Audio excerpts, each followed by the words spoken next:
Hi, everyone. Thank you so much for joining us. My name is Fawad Razaqzada, market analyst with Think Markets. In the room, we have my colleague, Victor, who is joining us from Bulgaria. And this webinar is called Live Market Analysis because that's what it is. We analyze live charts and give you the opportunity to ask us about any markets that you're interested in. And we'd be more than happy to cover that market. But usually what we do is we do cover some major FX pairs, indices, and some commodities anyway. So anything other than those markets, you're more than welcome to ask us for opinion on. Before I proceed, please have a quick read through the risk warning. I'm going to read the first paragraph with you guys. This is really important, so please listen. These webinars offer general information only and are not intended to provide trading or investment advice or personal recommendations. Any information relating to past performance of an investment does not necessarily guarantee future performance. Think Markets shall not be responsible for any loss that you incur, either directly or indirectly, arising from any investment based on any information in this webinar. Please remember that the spread betting and trading CFDs carry significant risks and may not be suitable for all investors. So yeah, as I mentioned, this webinar happens every week at 11:30 London time on Tuesday, and it will be mainly on technical analysis of the major currencies, commodities, and indices. We do touch on the fundamentals briefly. Okay, so let's go straight to the charts, and I'm going to start off by looking at the dollar index. Now, the dollar has been in a bit of an uptrend since the turn of the year. Okay, and there were a lot of questions whether this was a potential trend reversal or just a mere short covering bounce. Guys, just give me 1 second. Sorry about that. Okay. So the dollar was in a bit of an uptrend. That uptrend seems to have ended now. The last few days, the dollar has fallen. It found resistance from around this shaded gray area. You mean the last 2 days? Last 2 days, yeah. Sorry, it's 2.5 days, shall we call it? Yeah. So this is a situation that the dollar index has broken back below the 21-day exponential, this red line, and also this short-term trend as well. Going back slightly back below the bearish trend line. So what we need to see next is, does the dollar index go back below this broken trend line and hold below it? If it does, then that would be bearish in my view and should signal a trend resumption in the downside. However, if the dollar rallies today off of this shorter term bullish trend line and forms like a hammer-like candle or something, then that would obviously make the dollar look bullish, because then it will have created a higher low relative to this low, right? So watch the dollar very closely today. And obviously, just because the dollar index is falling, it doesn't mean all dollar pairs are falling. This is mainly a reflection of the euro dollar, which has rebounded quite sharply over the last couple of days. And the pound is continuing to outperform. So speaking of the pound, let's go straight to the pound. And this is the situation. Now, the pound has been stuck, for the lack of a better word, inside this bull channel, making higher highs and higher lows, finding consistent support around the 21-day exponential moving average, a strong indication of a bull trend, right? So whenever something is trading around the 21-day exponential, and the 21-day exponential is rising, it's an indication of a strong bullish trend. No doubt about it. So a few days ago, at the back end of last week, the cable formed this hammer candle. And after that hammer candle was formed, I think it was on the back of the Bank of England decision, who left interest rates unchanged, but more to the point, they raised their GDP growth forecasts for 2021 and 2022, I think, because of expectations that the vaccine rollouts will help the economy recover sharply, and therefore there won't be any need for monetary policy to be loosened further. So that's how the markets. Yeah, basically they ruled out negative interest rates, which was quite a relief to hear from traders of the pound, and we have gotten this rally triggered finally after so many weeks of consolidation and flirting with key resistance levels. We had the way up open. Yeah, so we've just broken above the previous high that was hit in January, I think. And so the next question now is, can it hold above this area? I mean, it's normal for the market to go back down and then continue higher, like we've seen previous highs break, market went down and then starts to go up again.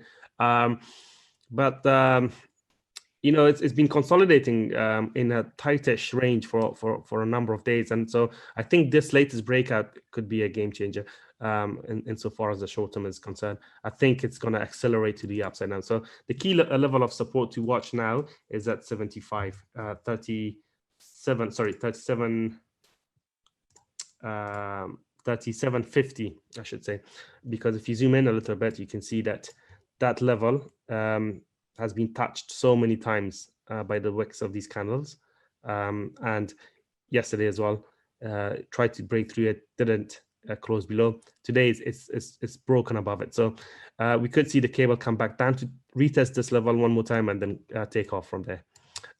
So from here it looks like the path of least resistance obviously to the upside, with the market making higher highs and higher lows, etc.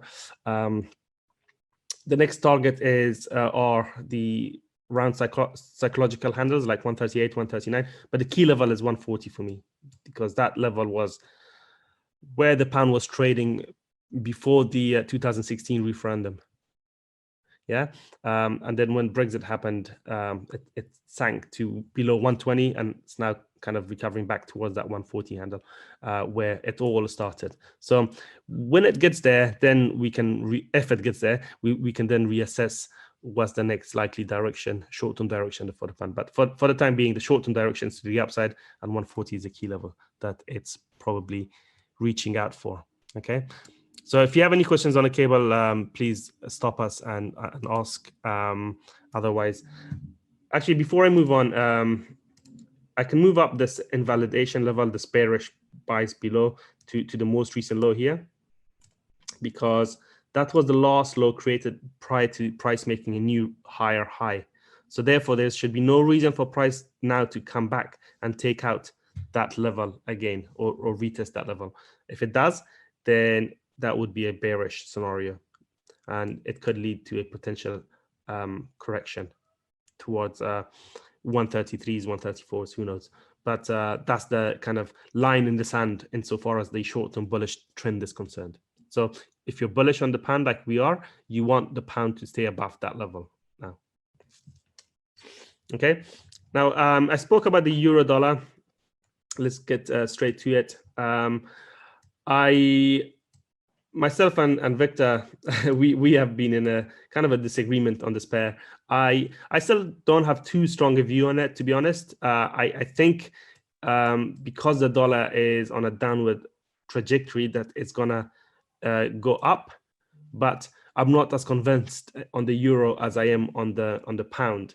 But what I'm highlighting here is this: there are two trend lines, right? So if you look at this black trend line first, there was a clear trend in place, and that trend line broke momentarily on in October, 27th of October, right?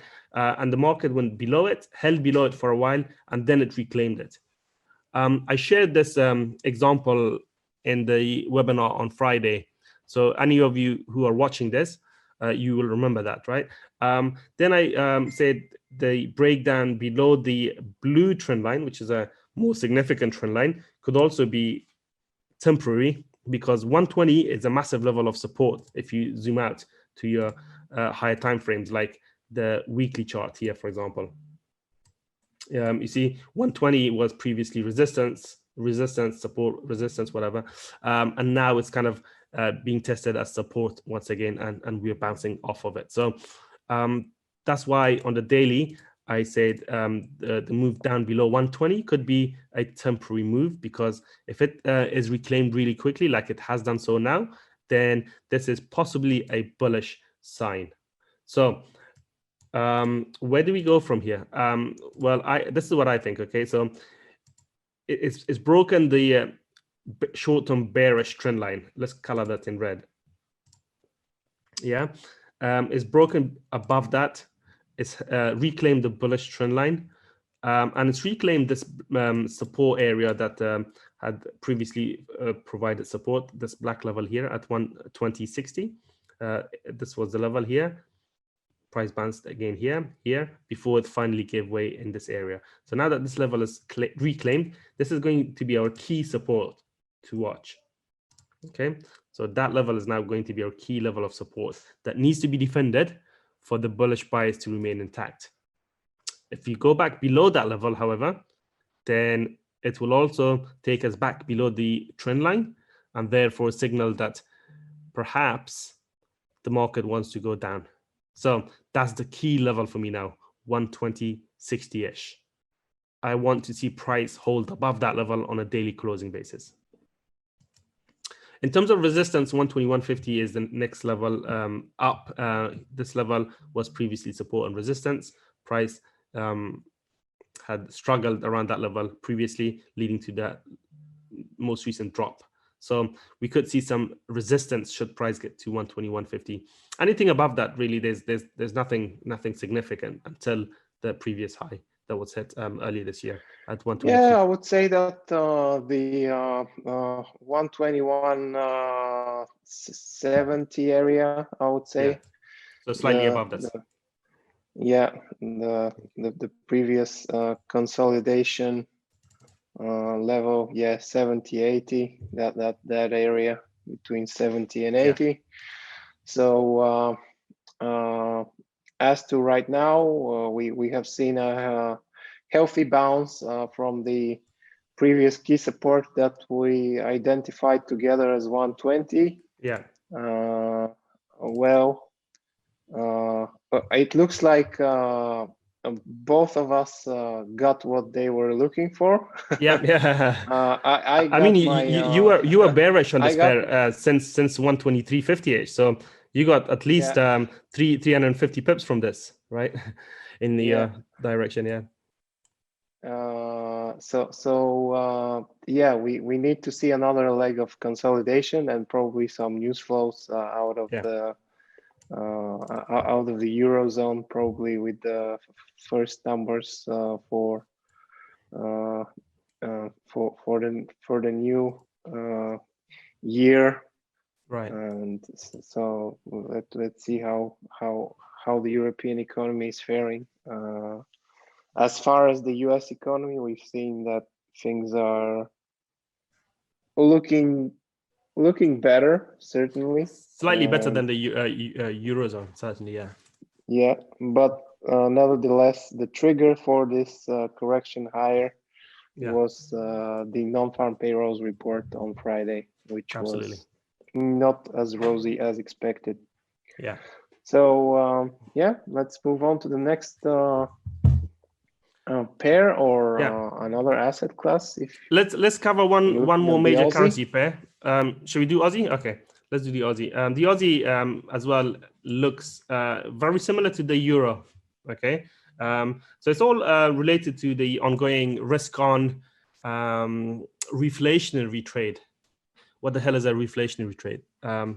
It's basically investors expecting a strong rebound in the economy. And so things that are sensitive to risk, such as commodity dollars, the actual prices of commodities like crude oil, copper, etc., stock markets, they all tend to rise in this type of a market environment. And so the Aussie dollar has been in an ongoing rally since bottoming out in March 2020. Recently, it was consolidating. It broke out of this pennant or whatever formation you call that, hit the support area at 76. Momentarily went below the bullish trend line, but on a daily closing basis, it held that trend line. So it held, yeah. Yeah, so it's very similar to the euro dollar and the pound, etc., all looking bullish, pointing to further weakness for the US dollar. So the Aussie is looking bullish from here. Where do we go? Well, we could use your Fibonacci retracement tools to connect the most recent high to the most recent low. I've deleted the retracement levels, but if I put one on, let's do this. Look, you got the 61.8. It's being tested right now, so that could offer some resistance as I zoom in. But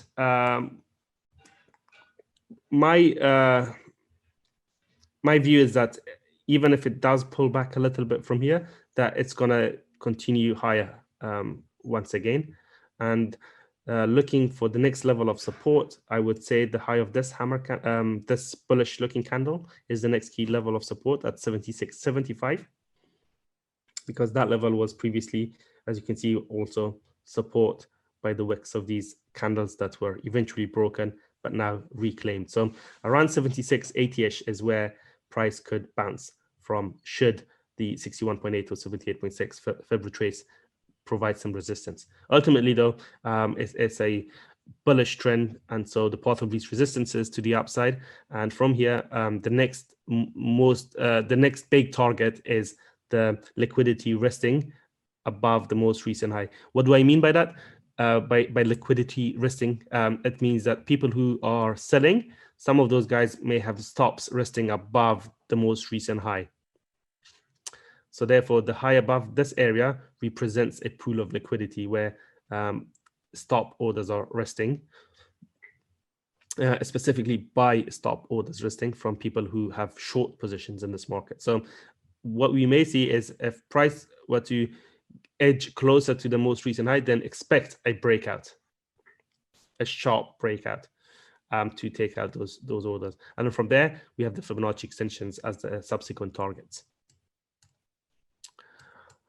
So yeah, that's the situation with the Aussie. Let's move on to other markets and talk about indices, and then we'll cover some commodities. In the meantime, guys, if you have any questions, please, I keep reminding you, write them in the chat box or in the questions and answers box, and we'll be more than happy to answer any questions you guys have. By the way, related to markets, not anything. Okay, looking at indices, and I don't know, let's look at the S&P 500, broke to a new record high yesterday following a 6-day rally. Index futures point to slightly weaker open, which is no surprise whatsoever. When the market goes up in 6 days in a row, you're bound to see some profit taking. But ultimately, it's a bullish trend, a strong bullish trend. The markets have been making higher highs and higher lows ever since it's bottomed out in March 2020. And this central bullish trend is the key line of defense for the bulls. Every time the market came down to this, it's bounced. People are happy to continue to buy the dips because of ongoing central bank and government stimulus flooding the markets. So that remains the dominant force pushing stock markets higher, even though there are concerns, or some concerns, about valuations. Certainly in the US, some companies have gone way above their fundamental values, but people are still happy to continue to buy the dips because what else is there to put because their money why into? not? Why not? Yeah, because the Fed is you got your Fed put, as they call it. Every time the markets go down, the Fed steps in, pumps more money into the economy. The money finds its way into the stock markets, and so prices go up. That's been the theme for the last, I don't know, 10 years or something that I can remember. And each time, look, if a pandemic like the one that we are in now couldn't cause the markets to drop massively, well, we did see a massive drop initially, but please strongly... don't continue this statement. Yeah, how I you don't understand say that if this pandemic didn't crash the markets, nothing can crash them. Nothing can crash the markets. All right, that's a brave thing to say, but guys, I think what we have seen over we're closing into the irrational exuberance phase. Exactly. Yeah. I'm just look, jokes aside, I think there may be a paradigm shift, right? The markets are not trading the way they used to. People are not really trading based on company fundamentals that much. I keep hearing worrying words from you, mate. So the paradigm shift and the new paradigm are also definitely signs of top. So be careful, guys. Let's look at the DAX. I wanted to point out something there. Okay. It has attempted another move above 14,000, which was rejected once again. Yeah, and we'll see what happens. Obviously, this is only one day of rejection, but this continues to be this is closely linked to the rate of the euro, in my view. The higher the euro goes, the more difficult it is for the German index to go higher because of its structurally export-oriented. That's a good point. Basically, companies that constituents that consumers are in this index. So, the euro dollar rate is certainly one to watch if you are trading the European stock indices. Yeah, that's what has held the FTSE back, by the way. Look, the FTSE compared to all the indeed. Look how the FTSE has struggled in the previous couple of or several weeks, even though the UK has prevented a no-deal Brexit happening, even though the UK is miles ahead in the race, in the vaccines race, right? That the FTSE is underperforming, and it's all to do with the pound, which has been rallying across the board, as we shared earlier. The pound against the dollar, the euro pound falling, pound against the yen rallying. It's all across the board. The pound strength. By the way, the pound yen is touching or testing a key level of support here at 144.10ish. So if you're looking for further pound strength against the yen, this is a key level to potentially look for opportunities around. But let's go back to the indices, because Victor was talking about the DAX, and so yeah, back to you, Victor. Sorry for...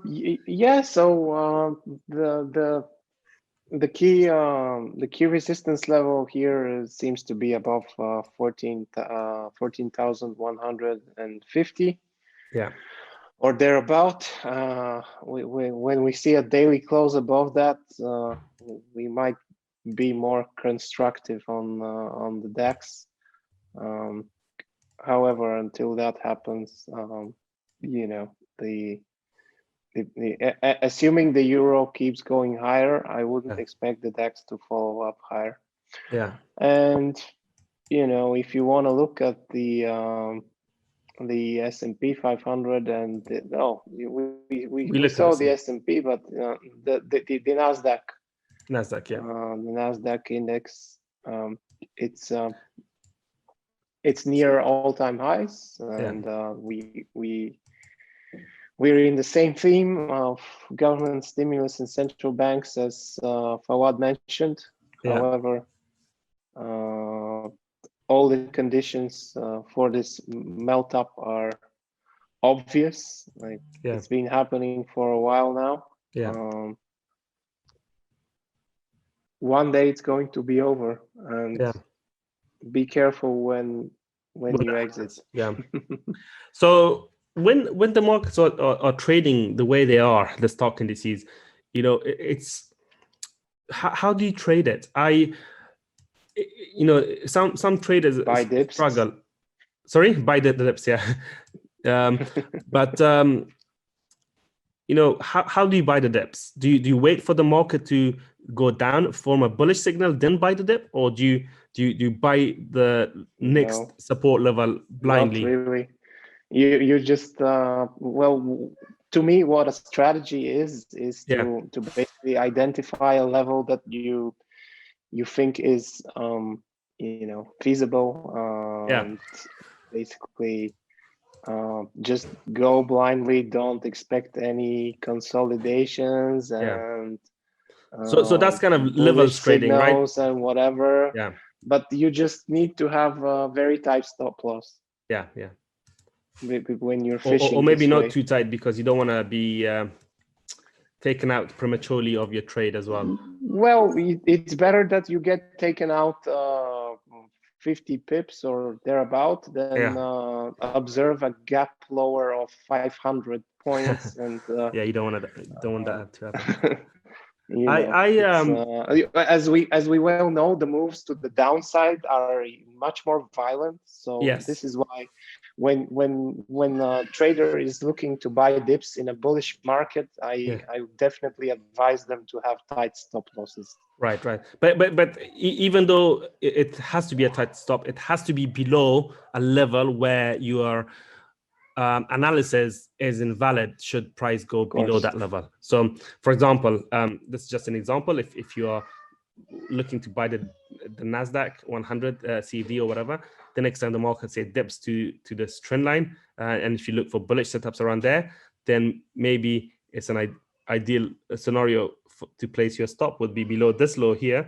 By the way, this is not trading advice, just a example, because that was the most recent low. So therefore, if the market were to break that low, your analysis is rendered invalid. And at that point, you don't want to be in the market any longer, because once a support level like that breaks, sometimes you do get the fake breaks and so on. But on occasions, as Victor mentioned, the market just tanks and keeps going, and you don't want to be holding onto something that's making or losing you money. So that's how I would look for trades. Still look for bullish trades, but as Victor mentioned, make sure that you manage the risk appropriately, especially as the indices continue to melt up to uncharted territories. It's a positive environment right now, but things could change, like how the weather changes abruptly. So too the markets when some bearish stimulus comes in. Let's go to commodities and look at gold, maybe. So gold has once again frustrated both the bulls and the bears alike. The bears got frustrated because it broke down really sharply a few days ago, forming this large red candle, took out the most recent low, closed below that. So if you were looking at the market at that point and you didn't see the candles that were formed in the subsequent days, that looked really bearish, right? You would think it's going to tank. It's going to go down so sharply. It didn't. It bounced and it went back above the high of the thrust candle that was formed on the daily chart at 1835. So before this happened, we had put this black level there, saying that it would be the first bullish sign should price go back above that. There's no reason for it to do so if it's bearish. Well, it has gone back above it. So this has provided us the first bullish signal to suggest that perhaps the sellers got trapped selling below the recent low. But the bulls are not out of the woods just yet. We need to see a higher high. The most recent high comes in at 1875.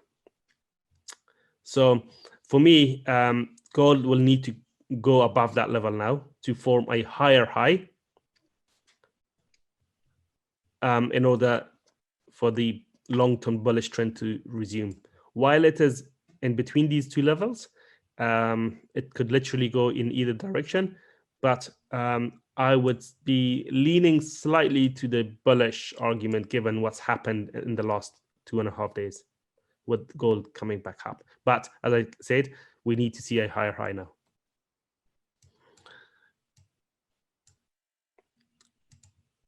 Silver is, well, I've been more bullish on silver than gold, as some of you guys would probably know. Previously, silver broke out really sharply, hit the 30 handle, and then it tanked. And it went back in this area. So the last time we looked at this silver chart, price was crashing back down to this support area. It went on to go below that support area that I had identified, went all the way to 26, which was the next level of support, the point of origin of the breakout, and it's bounced from there. So silver is possibly looking a little bit more bullish than gold from here. Still early days, but I think over time it's going to continue to push higher because the fundamentals of silver are more bullish than gold at these levels. Silver is used in electric vehicles and renewable energy like solar panels. I think demand for silver is going to rise in the coming years. And investment demand as well is going to rise. Jewelry demand if China continues its economic recovery. So the demand outlook for silver is bullish in my view. And with the US dollar falling, we may see further short-term gains for silver. But the line in the sand for me is the most recent low here, this level. I would need silver to remain above that low at 24. Below that, it's probably going to be, it's going to obviously break the bullish trend line. So from a trading point of view, it would not make sense to continue to look for bullish signals until it forms another major bullish reversal signal to suggest that the low is in. So the line in the sand is 24 in the short term. But ideally, you don't want to see price go down to that level. If it continues to hold around the support area, then we could see the onset of the next rally from there. Guys, do you have any questions? We are running out of time. We've got about 5 more minutes. Any questions, please ask now. While we wait for questions, we're going to continue to analyze a couple of more markets.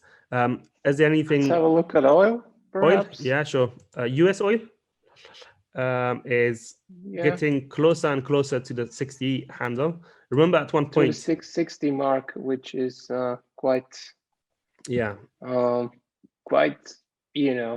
important, I would say, because this is where we have been averaging before the crisis. The COVID-19 pandemic. So $60 is obviously a psychologically important level as well from a trading point of view. We may see some profit taking from people who have been long crude oil. But at the moment, the path of least resistance remains to the upside, obviously, with price making higher highs and higher lows. So we're not calling the top yet until price tells us that it has formed the top. And from a macro point of view, both Victor and I have discussed this before, and we agree that we can't see crude oil going significantly higher from these levels. So we are actively looking for a potential top to form around these areas. It hasn't formed yet, but when it does, hopefully we'll know because price will have created something significant. You could either anticipate the formation of that or wait for it to happen. I think it's best to wait for price to show its hand, then look for bearish setups. One way to do that is obviously if it prints a bearish looking candle on the daily chart somewhere around 60-ish. Another way is if it breaks a major low. The most recent low comes in at 51.65, which is some distance away from where price is. So ideally what we need to see now is for price to form another structure here. So for example, if it does something like this, let me just zoom in. Let's say price comes down a bit, goes up, rallies, then crashes back down. See, at this point, it will have broken its lows. If it does that, then any short-term rallies into this area or whatever that level may be could be sold, and we could see continuation lower from there. So that's what I'm looking for from a bearish point of view. I want to see the top happen first before looking for bearish setups. Shall we look at, do you dare looking at Bitcoin and commenting a technical analysis on it? Bitcoin has been on an amazing rally, right? Story. Yeah. When something breaks to record highs like Bitcoin has, I think one of the best tools you could use to find levels of potential resistance or where you could look for profit taking around is Fibonacci extension level. So here I've drawn the Fibonacci tool from the most recent high to the most recent low. We have taken out the 127.2 extension. The next level up is the 161.8 extension, which comes in right above or around that $50,000 mark. 50,000. Yeah. So I think that's going to be very important, that level there, 50,000, because I have spoken to a lot of my crypto friends, and most of them tell me that it's going to get to 50. It's going to get to 50, and they're going to close some of them. So we may see Bitcoin go up to that level and then retrace. Ultimately, though, the trend is clearly bullish, right? We're not advising or providing a bearish opinion on this market. We're just saying that be careful as it reaches these extraordinary levels if you're trading Bitcoin on the long side, because there is a risk that we could see a sharp pullback. But I think this this shaded region is the key support now. I don't think Bitcoin is going to go below that level in a hurry. So that level is around 40-ish, isn't it? 40,000. Roughly 40,000. It's not exact science. Yeah. Well, the previous high around 42,000 is also a level to attempt any buys if it drops there. Yeah. But yeah, unless you're extremely calm, we wouldn't advise you to trade Bitcoin. Yeah, certainly not on leverage. Certainly not on leverage. Yeah. Other cryptos are looking bullish across the board, and Ethereum is one of those. It has recently broken its old highs. If you look at the historical chart here, this was the previous high at 1,595. That level, if I copy that across to the daily chart, is right here. We bounced off that level a couple of days ago, and Ethereum has gone up. So the next level down in terms of support to watch is the head of this hammer candle that was formed, this candle here.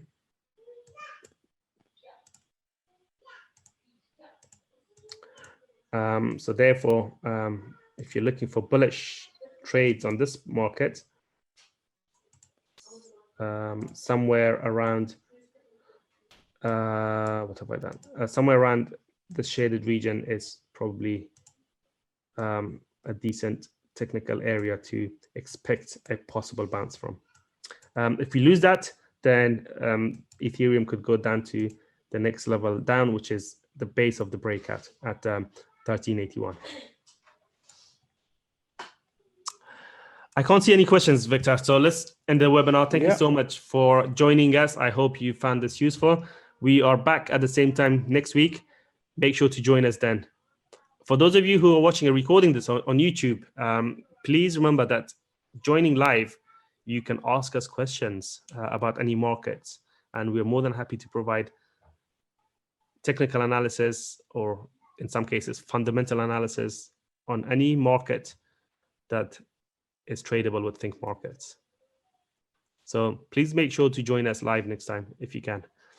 Take care and have a wonderful week ahead. Cheers, guys. Bye-bye.